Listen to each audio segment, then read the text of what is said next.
지금 이 순간 우리나라에서는 5분마다 한 명씩 심장마비로 쓰러지고 있습니다. 여러분이나 여러분의 가족이 그 다음 차례가 될 수도 있습니다. 안녕하세요. 40년간 내과 전문의로 응급실과 중환자실, 외래진료실을 지켜온 김종혁입니다. 만약 지금 당장 여러분의 가슴에 칼로 찌르는 듯한 통증이 온다면 어떻게 하시겠습니까? 119에 전화할 시간도 없이 쓰러진다면요? 대부분의 사람들이 잘못 알고 있는 심장마비 대처법 때문에 매년 수천 명이 억울하게 목숨을 잃고 있습니다. 의료진이 도착하기 전 단 몇 분의 판단과 행동이 생과 사를 가르는 결정적 순간이 됩니다. 이 영상을 끝까지 보시면 수백만 원짜리 시술이나 장비 없이도 단 3분의 응급 대처만으로 심장마비에서 살아남을 수 있습니다. 지금 이 지식 하나로 여러분 자신은 물론 사랑하는 가족의 생명을 지킬 수 있습니다. 이야기를 시작하기 전 영상 아래에 구독과 좋아요 버튼 눌러주세요. 여러분의 작은 응원이 저에게 큰 힘이 됩니다. 그럼 지금부터 심장마비가 왔을 때 혼자서도 생명을 구할 수 있는 골든타임 3분의 비밀에 대해 말씀드리겠습니다. 여러분, 심장마비는 갑자기 오는 것이 아닙니다. 제가 40년간 치료한 환자들을 분석해보니 90% 이상이 사전에 경고 신호를 보냈습니다. 하지만 대부분 이를 무시하거나 다른 질병으로 오해했죠. 심장마비의 전조 증상에는 어떤 것들이 있을까요? 첫 번째, 가장 흔한 전조 증상은 가슴 중앙의 압박감입니다. 마치 코끼리가 가슴을 짓누르는 듯한 느낌이라고 환자들이 표현합니다. 이 통증은 15분 이상 지속되며 팔이나 턱, 목으로 퍼져나갑니다. 두 번째는 극심한 피로감입니다. 평소보다 훨씬 쉽게 지치고 계단 몇 개만 올라도 숨이 차는 증상이 2주 이상 계속됩니다. 특히 여성분들께서 많이 경험하시는 증상인데 단순한 피로로 넘기시면 절대 안 됩니다.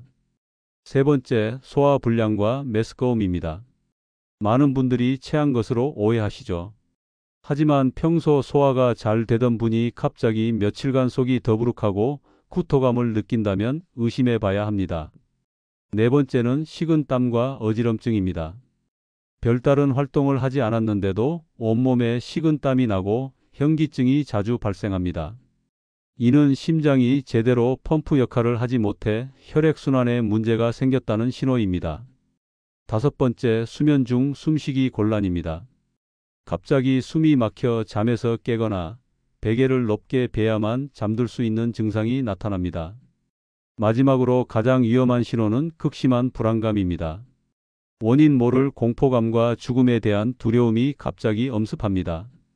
이를 의학용어로 임박한 죽음의 느낌이라고 하는데 심장마비 직전에 나타나는 매우 특징적인 증상입니다. 이런 증상들이 하나씩 나타날 때는 대수롭지 않게 넘길 수 있지만 2개 이상이 동시에 나타난다면 즉시 병원에 가셔야 합니다. 특히 50세 이상이시거나 당뇨, 고혈압이 있으신 분들은 더욱 주의하셔야 합니다. 자, 이제 가장 중요한 부분입니다. 전조 증상 없이 갑자기 심장마비가 왔을 때 혼자서 어떻게 대처해야 하는지 말씀드리겠습니다. 이 방법을 모르면 정말 위험합니다. 먼저 절대적인 원칙 하나를 기억하세요. 심장마비가 의심되는 순간부터 여러분에게는 단 3분의 시간밖에 없습니다. 이 3분을 어떻게 활용하느냐가 생과 사를 결정합니다. 첫 번째 단계, 즉시 바닥에 앉으세요. 서 있거나 침대에 눕지 마세요. 왜냐하면 의식을 잃고 쓰러질 때 머리를 다칠 위험이 있기 때문입니다. 바닥에 앉아서 등을 벽에 기대거나 안정된 자세를 취하세요. 두 번째, 휴대폰으로 119에 즉시 전화하세요. 전화가 연결되면 심장마비 의심, 주소는 어디 혼자 있음이라고 정확히 말하세요. 절대 길게 설명하려 하지 마세요. 시간이 없습니다. 세 번째, 이제 가장 중요한 자가심폐소생술을 시작합니다. 많은 분들이 놀라시겠지만 혼자서도 할 수 있는 방법이 있습니다. 주먹을 쥐고 가슴 정중앙 양쪽 젖꼭지를 연결한 선의 가운데 지점을 강하게 두드리세요. 이를 흉부타진법이라고 합니다. 1초에 한 번씩 강하게 100회 정도 두드려 주세요. 이때 하나, 둘, 셋 하며 크게 소리내어 세는 것이 중요합니다. 네 번째, 동시에 깊고 천천히 호흡하세요. 코로 깊게 들이마시고 입으로 천천히 내쉬세요. 공황 상태가 되면 얕은 호흡을 하게 되는데 이는 상황을 더 악화시킵니다. 다섯 번째, 만약 아스피린이 집에 있다면 하나를 씹어서 삼키세요. 단, 평소 아스피린 알레르기가 있거나 혈액 희석제를 복용 중이라면 절대 드시면 안 됩니다. 여섯 번째, 119 대원이 올 때까지 절대 움직이지 마세요. 화장실에 가고 싶어도 목이 말라도 참으세요. 조금의 움직임도 심장에 부담을 줄 수 있습니다. 마지막으로 의식이 흐려져도 끝까지 깨어 있으려 노력하세요. 큰 소리로 자신의 이름을 부르거나 손바닥을 꼬집어서라도 의식을 유지해야 합니다. 그럼 이번에는 심장마비 때 절대로 해서는 안 되는 행동들입니다. 40년간 응급실에서 일하면서 본 가장 안타까운 케이스들이 바로 이런 잘못된 대응 때문에 생긴 것들입니다. 첫 번째, 절대로 침대에 눕지 마세요. 많은 분들이 가슴이 아프면 본능적으로 침대에 누우려 합니다. 하지만 이는 매우 위험한 행동입니다. 누운 자세에서는 심장으로 돌아오는 혈액량이 급격히 증가해 심장에 더 큰 부담을 주게 됩니다. 실제로 작년에 온 64세 환자분은 심장마비 증상이 시작되자마자 침대에 누웠다가 의식을 잃고 그대로 심정지가 왔습니다. 두 번째, 찬물로 세수하거나 찬물을 마시지 마세요. 많은 분들이 어지러우면 찬물로 세수를 하려고 합니다. 하지만 갑작스런 차가운 자극은 혈관을 수축시켜 심장에 더 큰 충격을 줍니다. 특히 찬물을 벌컥벌컥 마시는 것은 절대 금물입니다. 세 번째, 화장실에 가려고 무리하지 마세요. 심장마비 초기에는 소변이 마려운 느낌이 들 수 있습니다. 하지만 화장실까지 걸어가는 것, 그리고 변기에 앉아서 힘을 주는 행위는 심장에 치명적입니다. 지난달 온 67세 환자분은 심장마비 증상 중에 화장실에 가려다가 쓰러져서 머리까지 다쳤습니다. 네 번째, 가족이나 지인에게 먼저 전화하지 마세요. 여보, 나 가슴이 아픈데? 이런 전화를 먼저 하시는 분들이 정말 많습니다. 하지만 이는 골든타임을 놓치는 지름길입니다. 가족이 오는 동안, 병원을 찾는 동안 시간만 버리게 됩니다. 119가 가장 빠른 생명줄입니다. 다섯 번째, 절대로 운전하지 마세요. 병원까지 내가 운전해서 가는 게 빠르겠다라고 생각하시는 분들이 있습니다. 하지만 이는 자살행위입니다. 운전 중 의식을 잃으면 본인뿐만 아니라 다른 사람까지 위험에 빠뜨립니다. 또한 운전이라는 행위 자체가 심장에 엄청난 스트레스를 줍니다. 여섯 번째, 민간요법을 시도하지 마세요. 귀를 따거나 손가락을 따거나 특정 혈자리를 누르는 등의 민간요법은 절대 효과가 없습니다. 오히려 시간만 낭비하게 됩니다. 과학적으로 검증된 방법만이 생명을 구할 수 있습니다. 일곱 번째, 토하려고 억지로 구토를 유발하지 마세요. 체한 것 같은 느낌 때문에 손가락을 목에 넣어 토하려는 분들이 있습니다. 하지만 구토는 혈압을 급격히 상승시켜 심장에 더 큰 부담을 줍니다. 여덟 번째, 뜨거운 물이나 알코올을 마시지 마세요. 혈액순환에 좋다며 뜨거운 차나 술을 마시려는 분들이 있지만 이는 혈관을 더욱 확장시켜 혈압을 떨어뜨려 위험합니다. 아홉 번째, 진통제나 소화제를 함부로 복용하지 마세요. 가슴 통증을 진통제로, 소화불량 증상을 소화제로 해결하려 하시면 안 됩니다. 정확한 진단 없이 복용한 약물이 응급치료를 방해할 수 있습니다. 마지막으로 절대로 혼자 해결하려 하지 마세요. 조금 쉬면 나아질 거야 라며 참고 기다리는 것이 가장 위험합니다. 심장마비는 시간이 지날수록 더 악화됩니다. 이런 잘못된 대응들 때문에 매년 수많은 생명을 잃고 있습니다. 꼭 기억해 주세요. 그렇다면 혼자 사시는 어르신 분들은 심장마비가 왔을 때 어떻게 대처해야 할까요? 가족도 없고 누군가 도와줄 사람도 없다면 정말 막막하실 겁니다. 하지만 걱정하지 마세요. 미리 준비해두면 누구보다 안전하게 골든타임을 지킬 수 있습니다. 혼자 사시는 어르신분들이 늘어나고 있습니다. 통계청 자료에 따르면 65세 이상 1인 가구가 전체의 30%를 넘어섰습니다. 이런 분들일수록 심장마비에 더욱 취약하죠. 하지만 미리 준비해 두시면 위험을 크게 줄일 수 있습니다. 첫 번째 습관입니다. 응급 상황에 대비한 작은 종이를 준비해 두세요. 명함 정도 크기의 종이에 이렇게 적는 겁니다. 심장마비 의심, 그리고 자신의 주소, 현관 비밀번호, 혼자 있다는 내용까지 간단하게 적어두세요. 이 종이는 휴대폰 케이스나 지갑에 넣어두시면 됩니다. 왜냐하면 응급 상황이 오면 너무 놀라서 본인 주소조차 제대로 말하지 못하는 경우가 많기 때문입니다. 또한 복용 중인 약물 목록과 알레르기 정보도 함께 적어두세요. 의료진이 도착했을 때 즉시 확인할 수 있어 치료에 큰 도움이 됩니다. 실제로 작년에 치료한 70세 환자분은 이런 카드 덕분에 응급처치가 훨씬 빨라졌습니다. 두 번째 습관, 매일 오후 3시에 가족이나 지인과 안부 확인하기입니다. 정해진 시간에 오늘도 건강합니다 라는 간단한 문자라도 보내는 습관을 만드세요. 만약 이 시간에 연락이 없으면 바로 확인하러 오거나 119에 신고하도록 미리 약속해 두는 겁니다. 지난달 혼자 사시던 69세 할머니께서 평소 오후 3시에 딸에게 문자를 보내시는데 어느 날 연락이 없어서 딸이 찾아왔더니 심장마비로 쓰러져 계셨어요. 다행히 2시간 내에 발견되어 생명을 구할 수 있었습니다. 만약 이런 시스템이 없었다면 늦게 발견되어 위험했을 거예요. 세 번째 습관입니다. 이웃과의 유대감을 미리 만들어 두는 겁니다. 갑작스러운 응급 상황에서는 바로 옆집 이웃의 도움이 생명을 구할 수 있습니다.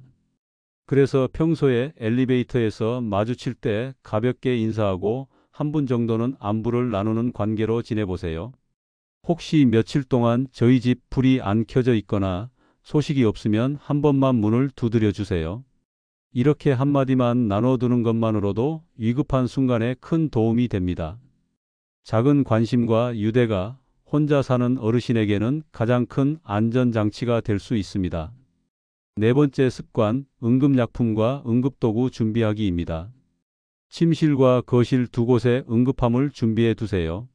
아스피린 열정, 혈압약, 당뇨약 등 평소 복용하는 약들을 여분으로 넣어두고 큰 글씨로 심장마비 시 아스피린 하나를 씹어 먹기라고 적어두세요. 휴대폰은 항상 충전해두고 보조 배터리도 준비해두세요. 침실, 거실, 화장실 등 주요 장소마다 휴대폰 충전기를 비치해두는 것도 좋습니다. 응급 상황에서 휴대폰 배터리가 없으면 정말 위험하거든요.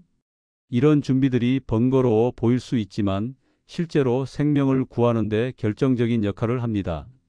준비는 평상시에, 실행은 응급 상황에서 할 수 있도록 미리미리 습관을 만들어 두세요. 이제 실제로 이 방법들로 생명을 구한 환자들의 이야기를 들려드리겠습니다. 이 분들의 경험담은 여러분에게 큰 도움이 될 것입니다. 첫 번째 사례는 68세 이모 씨입니다. 평소 건강했던 이 씨는 새벽 2시 혼자 집에서 갑작스런 가슴 통증으로 잠에서 깨어났습니다. 처음에는 체한 줄 알고 화장실로 가려다가 갑자기 호흡 곤란이 시작되었습니다. 그 순간 제가 TV 강의에서 했던 말이 떠올랐다고 하시더군요. 이 씨는 즉시 화장실 문 앞 바닥에 주저앉아 벽에 등을 기댔습니다. 손이 떨렸지만 침착하게 119에 전화를 걸어 신고를 했습니다. 그리고 전화를 끊자마자 제가 알려드린 흉부타진법을 시작했습니다.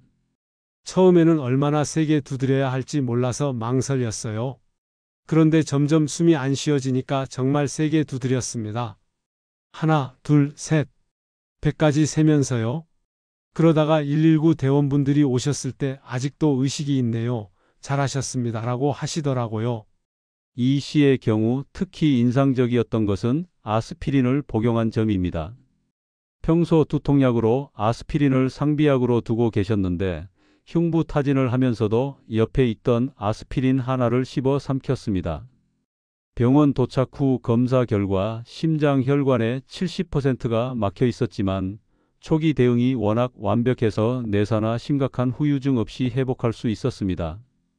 현재는 스텐트 시술 후 건강하게 지내고 계십니다. 두 번째는 72세 최 모 씨의 사례입니다. 최 씨는 당뇨 15년, 고혈압 20년 병력을 가진 전형적인 고위험군 환자였습니다. 아침 6시 평소처럼 동네 공원에서 혼자 운동하던 중 갑자기 가슴이 찢어지는 듯한 통증을 느꼈습니다. 그 순간 정말 죽는구나 싶었어요. 하지만 선생님이 당황하면 안 된다고 하셨던 말씀이 생각났어요. 그래서 바로 벤치 옆 바닥에 앉았습니다. 최 씨가 특히 잘한 점은 즉시 큰 소리로 도움을 요청한 것입니다. 도와주세요. 심장마비입니다. 하고 크게 외쳤는데 200m 떨어진 곳에서 운동하던 다른 시민이 이 소리를 듣고 달려왔습니다. 하지만 최 씨는 도움이 올 때까지 기다리지 않았습니다. 혼자서도 할 수 있는 응급처치를 즉시 시작했죠. 한 손으로는 가슴을 두드리고 다른 손으로는 휴대폰을 꺼내려고 했는데 손이 너무 떨려서 안 되더라고요.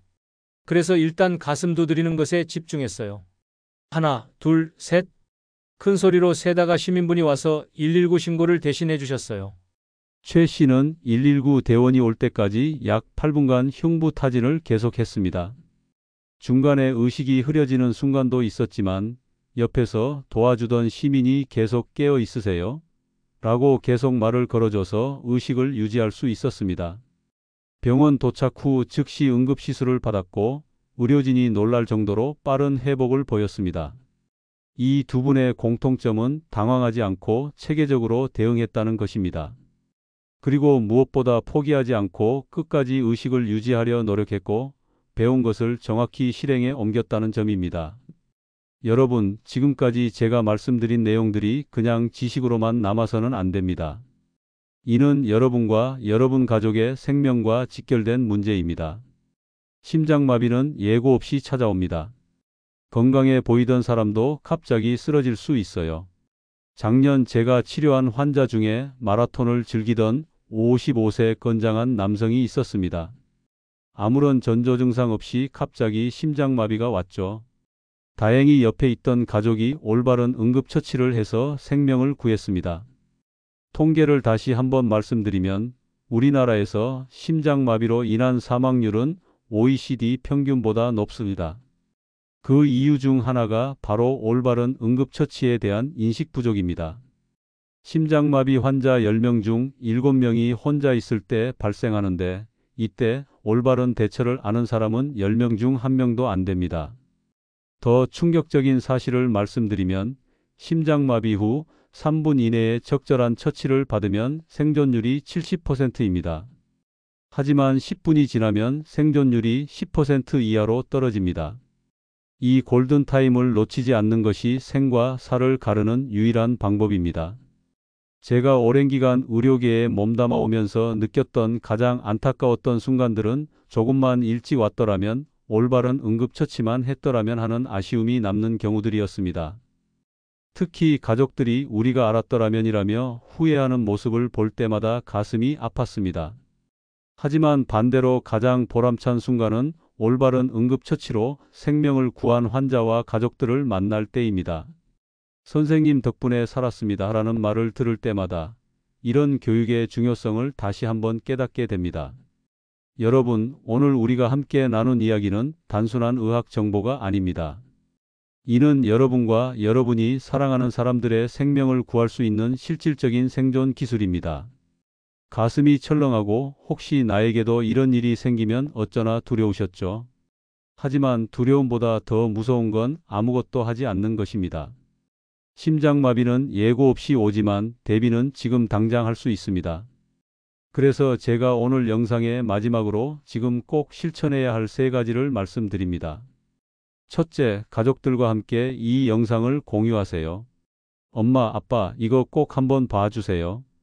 이 말 한마디가 부모님의 생명을 지킬 수 있습니다. 둘째, 지금 당장 심장 응급카드를 만들어 지갑에 넣어두세요. 휴대폰 메모장에라도 입력해 두세요. 심장마비 의심, 주소, 혼자 있음, 약물 정보 단 4줄이면 됩니다. 작성하는데 1분도 안 걸립니다. 셋째, 아스피린 한 통 집에 비치해 두세요. 없는 분은 내일 약국에 꼭 가세요. 당신의 생명을 지킬 단 하나의 약이 될 수 있습니다. 물론 알레르기나 복용 금기증이 있다면 꼭 의사와 상담하셔야 합니다. 심장마비 의심 시 대처법도 다시 한번 말씀드릴게요. 심장마비가 의심되면 첫째, 즉시 바닥에 앉으세요. 둘째, 119에 신고하세요. 셋째, 흉부타진법으로 자가 심폐소생술을 시작하세요. 넷째, 깊은 호흡을 유지하세요. 다섯째, 가능하면 아스피린 하나를 씹어 드세요. 여섯째, 의식을 끝까지 유지하려 노력하세요. 그리고 절대로 침대에 눕거나 찬물을 마시거나 화장실에 가려 하거나 운전을 하려 하지 마세요. 이런 행동들은 생명을 더욱 위험하게 만듭니다. 40년간 수많은 생과사의 갈림길에서 환자들을 치료해온 저의 경험을 모두 담아 오늘 말씀드렸습니다. 이 지식이 여러분에게만 머물러서는 안 됩니다. 더 많은 사람들이 알아야 합니다. 특히 혼자 사시는 어르신들, 만성질환이 있으신 분들, 그리고 그런 가족을 둔 분들께는 반드시 이 정보를 전해주세요. 여러분이 공유한 영상 하나가 정말로 생명을 구할 수 있습니다. 댓글로도 여러분의 경험이나 궁금한 점들을 남겨주세요. 가능한 한 모든 댓글에 답변해 드리겠습니다. 여러분의 질문이 다른 시청자들에게도 도움이 될 테니까요. 여러분의 건강한 노후를 위해 저희 노후지혜 TV가 항상 함께 하겠습니다. 이 영상이 도움이 되셨다면 구독과 좋아요 버튼을 꼭 눌러주세요. 알림 설정까지 해두시면 더 많은 건강한 노후 정보를 가장 먼저 받아보실 수 있습니다.